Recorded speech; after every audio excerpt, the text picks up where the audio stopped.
Hello friends, welcome back to the new video. In this video guys, we are going to talk about how to change phone device name in our Vivo phone. Guys, you want to change your device name, so as you can change it.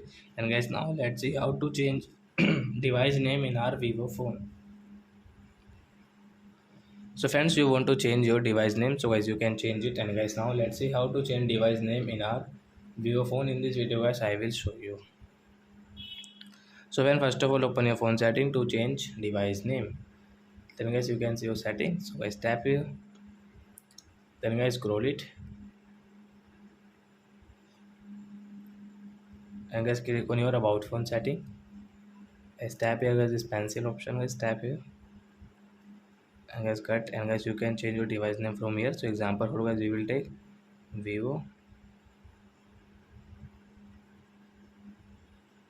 and guys okay, and guys now you can check device name has changed. So guys, you can change your device name whatever you want to change here, guys you can change from here. So I hope friends you have understood how to change device name in our Vivo phone. So that's it guys, thanks for watching. Now we will meet on next video with new topic.